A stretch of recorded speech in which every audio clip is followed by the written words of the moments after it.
జై సీతారాం. రామరాజ్యం సీతమ్మలకే సాధ్యం.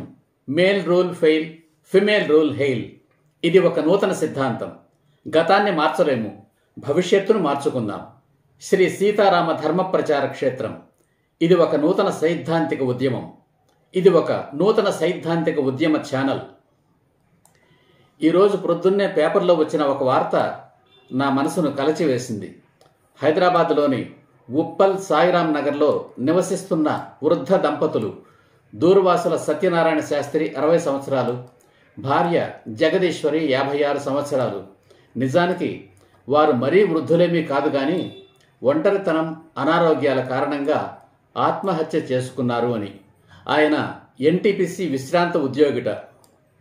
కొడుకు ఐటీ ఉద్యోగి. తన కుటుంబంతో గచ్చిబౌలిలో ఉంటున్నాడట. అనారోగ్యం ఉన్నా వైద్యం చేయించుకునే స్తోమత లేనివారు కాదు. అయినా బలవన్మరణం చెందారు. ఈ వార్త చదివిన నా మనస్సు ఎంతో కలత చెంది ఈ వీడియో చేస్తున్నాను. ముందుగా బలవన్మరణం పాలైన దూర్వాసల సూర్యనారాయణ శాస్త్రి, వారి భార్య జగదీశ్వరి దంపతులకు నా నివాళులు అర్పిస్తున్నాను. ఒంటరిగా నివసిస్తున్న వృద్ధ దంపతులు దయచేసి బలవన్మరణాలకు పాల్పడవద్దని వాళ్ల కాళ్లకు మొక్కి మరీ విన్నవించుకుంటున్నాను. బలవన్మరణాలకు కారణం వారు తమ ధైర్యాన్ని కోల్పోవడం. అనారోగ్యాలనేవి వృద్ధాప్యంలో సహజం. వాటితో సహజీవనం చేయాలి. ఆనందాలను, సంతోషాలను, ఆరోగ్యాన్ని ఎలా స్వీకరించామో అనారోగ్యాన్ని కూడా అలానే ఎదుర్కోవాలి. వైద్య ఖర్చులకు ఆస్తులు, ఆదాయాలు లేని వారికి ప్రభుత్వ ఆసుపత్రులున్నాయి. ఉన్నవారు తమ ఆస్తులను తమ వైద్య ఖర్చులకు వినియోగించుకోవాలి. ఎట్టి పరిస్థితుల్లోనూ ధైర్యాన్ని కోల్పోరాదు. బలవన్మరణం అంటే జీవితంలో ఓడిపోవడమే. ఓటమిని అంగీకరించకూడదు. మృత్యువు ఎదురైనా మృత్యువుతో కూడా పోరాడి గెలవాలి. భగవంతుడు ప్రసాదించిన ఈ జీవితాన్ని ఆ భగవంతుడు నిర్ణయించినంత కాలం జీవించాలి.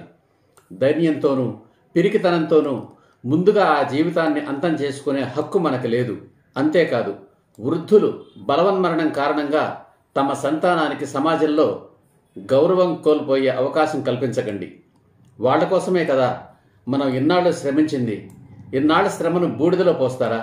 రేపు సమాజంలో మీ పిల్లలు తలెత్తుకుని జీవించగలరా? రేపు వాళ్ళ పిల్లలు కూడా వాళ్లను వదిలిపోయిన నాడు వాళ్ళు కూడా మీలాగే బలవన్మరణానికి పాల్పడమని నేర్పిస్తున్నారా? ఇదేనా పుత్ర ప్రేమంటే? ఎంతో కష్టపడి మరెన్నో త్యాగాలు చేసి పిల్లలను పెంచి పెద్దవాళ్లను చేశాం. వాళ్ళ ఆనందంలోనే మన ఆనందాన్ని చూసుకున్నాం. వాళ్ళ బాధలను మన బాధలుగా భరించాము. అలాంటిది వాళ్ళు ఈరోజు సమాజంలో తలదించుకునేలా చేస్తే ఇన్నాళ్ల శ్రమకు ఫలితం ఏమిటి? మీ కొడుకులు వాళ్ళ బ్రతుకులు వాళ్ళు బ్రతుకుతుంటే మీ బ్రతుకులు మీరు బ్రతకండి. మీరెందుకు బలవంతంగా చావాలి?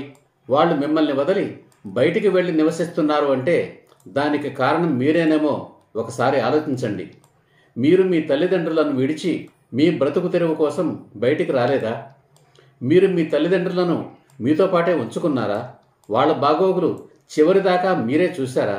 ఒకవేళ మీరు మీ తల్లిదండ్రులను మీతోనే ఉంచుకొని చూసుకున్నా మీ కొడుకులు కూడా అలాగే చేయాలని లేదు. భగవద్గీతలో చెప్పింది అదే. నిష్కామ కర్మ అంటే అదే. నీ ధర్మాన్ని నీవు నిర్వర్తించు, ప్రతిఫలాన్ని ఆశించకు అనే. నా వయస్సు 72 సంవత్సరాలు. నా అర్ధాంగి వయస్సు 70 సంవత్సరాలు. మేమిద్దరము ఒంటరి జంటగానే బ్రతుకుతున్నాం. చిలక గోరింకల్లా సంతోషంగానే బ్రతుకుతున్నాం. మాకు అనారోగ్య సమస్యలున్నాయి.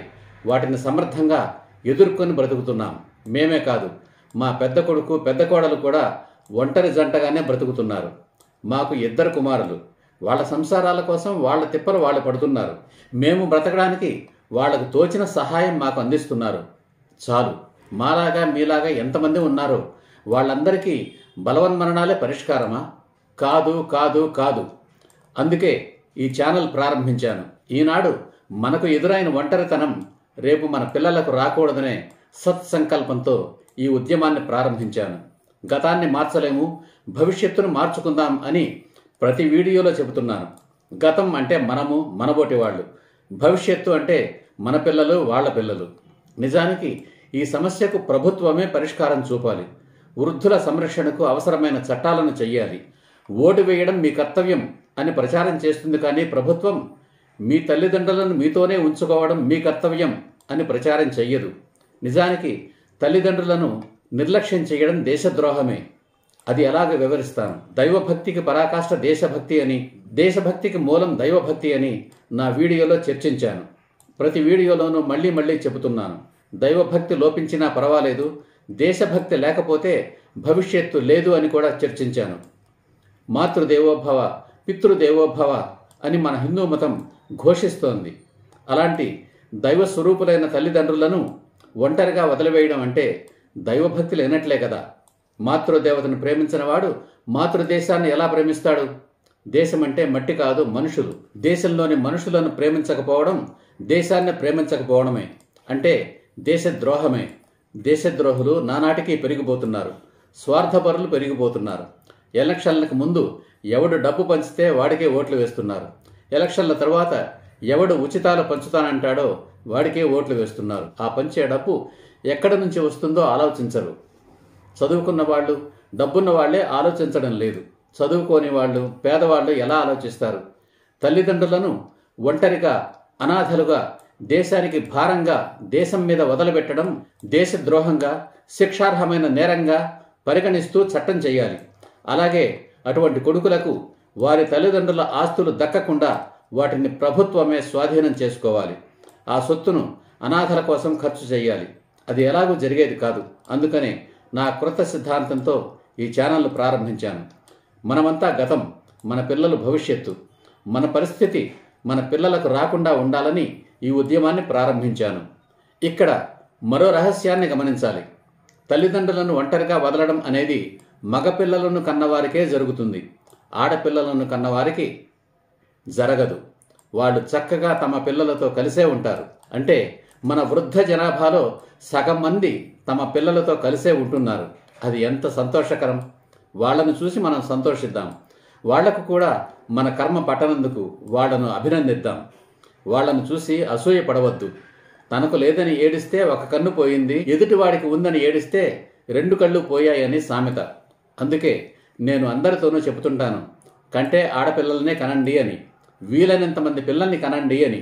ఎవరో ఒకరైనా మనల్ని వృద్ధాప్యంలో ఆదుకుంటారు అని. మరోసారి బలవంతపు మరణం పాలైన దంపతులకు నివాళులర్పిస్తూ సహవృద్ధులకు నైతికంగా ధైర్యాన్నిస్తూ సెలవు తీసుకుంటాను. జై హింద్, జై సీతారాం.